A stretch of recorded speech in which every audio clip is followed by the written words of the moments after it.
Hello guys.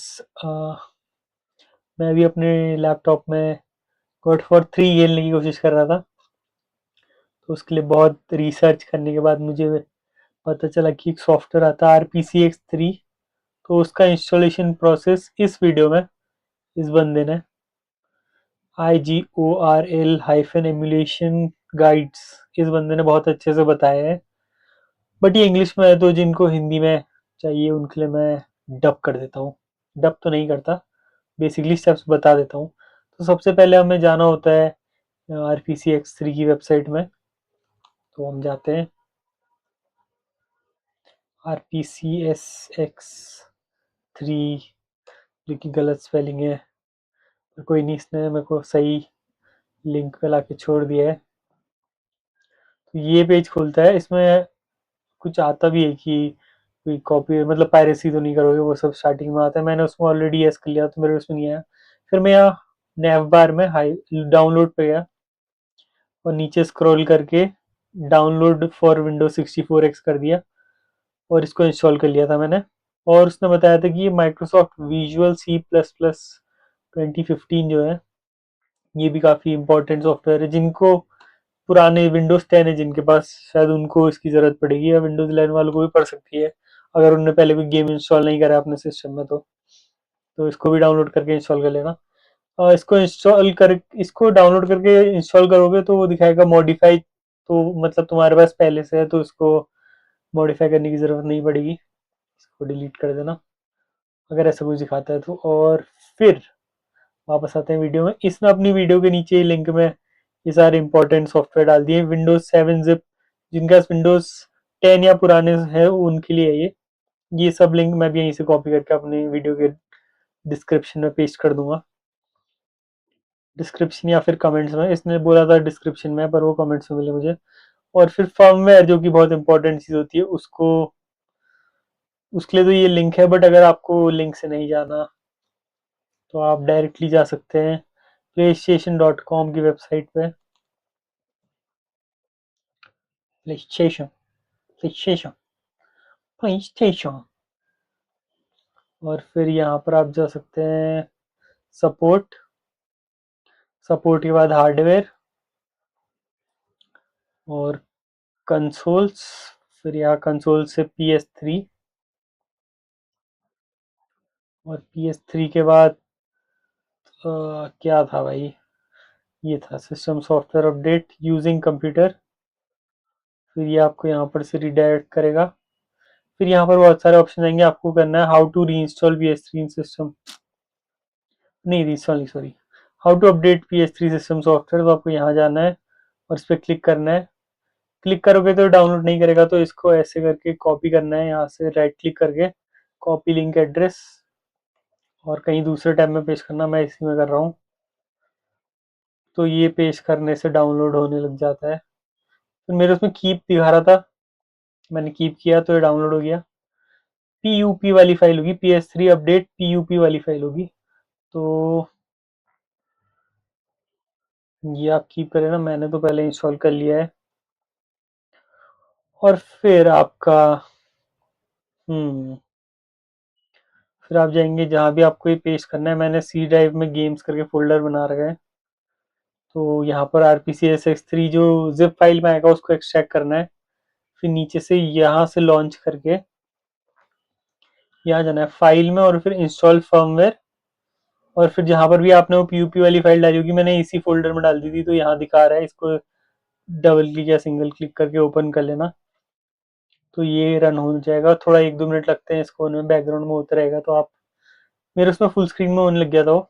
तो आप alt और टैब दबा के स्विच कर सकते हैं, या विंडोज डी करके मिनिमाइज कर सकते हैं और बाकी चीज़ें कंटिन्यू कर सकते हैं।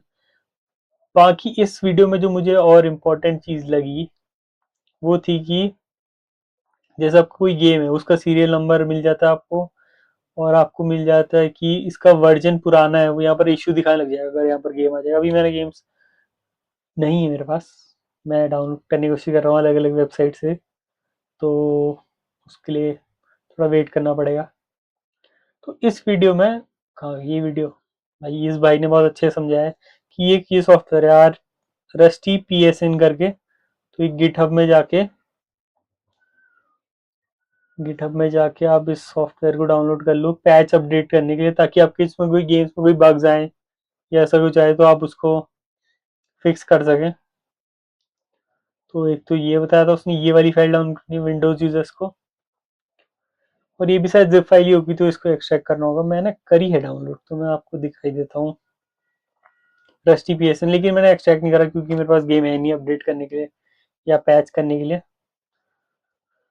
बट अगर आपकी गेम में कुछ इशू आते हैं तो आप ये कर सकते हैं। और एक और चीज़ बताई थी उसने जो कि मुझे अब देखना पड़ेगा, कि अगर आपका गेम का वर्जन पुराना है तो आप उसको लेटेस्ट में कैसे adding game, updating game, enabling game, best emulator, keyboard control set करना, वो तो आप कहीं से खुद से कर लेंगे। अलग अलग कंट्रोलर्स को सपोर्ट करता है प्ले स्टेशन के ज़्यादातर, और एक्सबॉक्स और क्या कहते हैं थर्ड पार्टी कंट्रोलर्स भी। बेस्ट एमुलेशन सेटिंग्स भी देख सकते हैं हम इस वीडियो में। और enable game patches, updating the game, adding the game, ये था शायद enabling game patches. Now for optimizing your game, the first thing we're going to do इसको इंग्लिश में नहीं रखते हैं। अच्छा, ऑप्टिमाइजेशन का बता रहा है। ऑप्टिमाइजेशन से पहले इसने बहुत इंपॉर्टेंट चीज बताई थी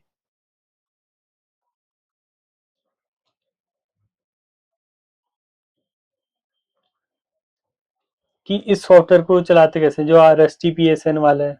तो इसमें जाइए, यहाँ पर फोल्डर नेम, फोल्डर की डेस्टिनेशन चेंज करके इसी फोल्डर में इसने अपडेट करके फोल्डर में आता उसको कर दी थी। और गॉड ऑफ वॉर 3 में गए, फिर कॉपी इन्फो सीरियल की कॉपी कर लेंगे यहाँ से, यहाँ पर पेस्ट कर देंगे रस्टी पी एस एन में, और यहाँ पर ये आपको अपडेट उसका ला के दे देगा कि ये अपडेट आया है, तो इसको आप डाउनलोड कर सकते हैं। और फिर यहाँ से आप फाइल में जाएंगे, और फाइल में जाने के बाद आप जाएंगे इंस्टॉल पैचेस, अपडेट्स में देखेंगे आप, ये रहा गॉड ऑफ वॉर 3 का जो पैच डाउनलोड किया था हमने, और इसको इंस्टॉल कर लेंगे और ये अपडेट हो जाएगा। तो जो वर्जन में यहाँ पर पहले इशू दिखा रहा था वो फिक्स हो गया है। तो ये है एक चीज़ इम्पोर्टेंट। और अगली चीज़ फिर इसने कहा था कि जो ये सीरियल नंबर है इसको मैनेज कस्टम गेम पैचेस, जाके अपडेट पे सर्च कर सकती है गेम का कोई अपडेट आया है तो यहाँ पर खुद ही दिखा देगा। तो उसमें यहाँ पर इसको दो मिले हैं, तो ये जो 1.0 0.1 जो है इसमें इसने काफ़ी सारी चीज़ें डिसेबल की हैं। तो मेनली MLA वाले दोनों डिसेबल कर दिए थे, और जो उनको ब्रैकेट में लिखा हुआ है स्पीड बूस्ट होती है जिनसे, इन दोनों को डिसेबल कर दिया था। और ब्लर, मोशन ब्लर तो सभी गेम में डिसेबल कर देना चाहिए क्योंकि इससे बहुत परफॉर्मेंस पे इफेक्ट पड़ता है। तो ये होता है स्किप इंट्रो वीडियो, अगर एक्स दबाएंगे तो स्किप हो जाएगी, स्किप इंट्रो ये भी स्किप कर सकते हैं। क्रिएट कस्टम कॉन्फ़िग, तो यहाँ पर आप कस्टम कॉन्फ़िग देख सकते हैं क्या करता है। तो ये है ब्लॉक साइज सेफ से मेगा कर देना है, इसको स्पीड बढ़ाते हैं थोड़ी। फिर यहाँ फ्रेम लिमिट को 60 FPS पे सेट कर देना है ताकि आपका गेम स्पीड रन ना करने लग जाए खुद ही। और ये एंटीस्कोपिक फिल्टरिंग को 16x कर देना है, इससे परफॉर्मेंस में ज़्यादा इशू नहीं पड़ेगा बट क्वालिटी अच्छी आती है गेम की। ओ माय गॉड, मेरे को छींक आ रही थी बट नहीं है, क्या करें। फिर डिफॉल्ट रेजोल्यूशन 720p ही रहने देनी है, यहाँ पर डिफॉल्ट रेजोल्यूशन 720p ही रहने देनी है। बट अगर रेजोल्यूशन स्केलिंग करनी है कि इससे बढ़ानी है, तो इसका एक पर्टिकुलर से 1920 by 1080p का बताया था कि यहाँ पर आप रेजोल्यूशन स्केल को 1920 by 1080p कर दोगे 150%, तो रेजोल्यूशन स्केल थ्रेशोल्ड को भी बढ़ाना पड़ेगा। एरो लेफ्ट राइट की से भी बढ़ जाती है, 160 by 160 करना होगा। डिफॉल्ट पे 16 by 16 रहता है, तो उसी में एक जीरो और ऐड कर देना, मतलब 10 से मल्टीप्लाई कर देना उसको 150% करने पे। बट ये नहीं करो तो सही रहेगा क्योंकि जीपीयू पे लोड पड़ेगा, इसका आपका जीपीयू तगड़ा होना चाहिए। और ये रहा इस वाले एडवांस वाले में फास्ट से एटॉमिक कर रहे हैं, बस इतना ही चेंज था इस वाले में। एमुलेटर में जाके आपको यहाँ पर शेडर और पीपीयू कंपोजिशन हिंट, ये दोनों हिंट बंद कर देनी है, बाकी रहने देनी है। और we are pretty much done. बाकी ये कंट्रोलर के सेटिंग्स बताता है कि आप क्या कर सकते हैं। तो यहाँ पर कीबोर्ड में देख सकते हैं कि इतने सारे ऑप्शन आ रहे हैं, ड्यूल सेंस और ये सब। और यहाँ पर ये जॉयस्टिक या SDL, इनमें से कुछ एक था जो थर्ड पार्टी कंट्रोलर के लिए था। वैसे एक्स इनपुट जो लिखा है एक्सबॉक्स कंट्रोलर, वो भी थर्ड पार्टी कंट्रोलर के लिए काम करेगा। तो ये था, ये बताया था। और बाकी इसने गेम डाउनलोड करने का नहीं बताया, बट इसने गेम खेल के दिखाया स्टार्टिंग में। ये तो प्रमोट कर रहा था अपनी चीज़ें। तो ये है गॉड ऑफ वॉर 3, जैसे कि आप देख सकते हैं। ओ यार, ये प्रमोशन क्यों भाई, क्यों प्रमोट कर रहे हो अपने इसको? पैसे की ज़रूरत है, ओके। तो ये बताना था, ये वीडियो हो गई है। और गेम्स डाउनलोड करने का मैं देख रहा हूँ, अगर आपको चाहिए होगा कि गेम्स कैसे डाउनलोड करने हैं, कहाँ से डाउनलोड करने हैं, तो मैं अलग अलग वेबसाइट देख रहा हूँ PS3 के लिए स्पेसिफिकली, क्योंकि PS2 और वो सब गेम्स तो मिल जा रहे हैं, बट वो चल नहीं रहे हैं फ्री सिम्युलेटर पे। हाँ, तो ये मैं देख रहा हूँ। और अगर आपको चाहिए तो कमेंट करना, वो मैं इस चैनल में नहीं डालूंगा वीडियो, क्योंकि ऐसा करने से यूट्यूब की गाइडलाइंस वायलेट हो जाएंगी। तो मैं कहीं और डालूंगा वाली वीडियो। अगर आपको चाहिए होगी तो कमेंट करना। और कौन सा गेम चाहिए प्ले स्टेशन 3 का, वो भी बताना। That is all, thank you so much for watching, bye bye.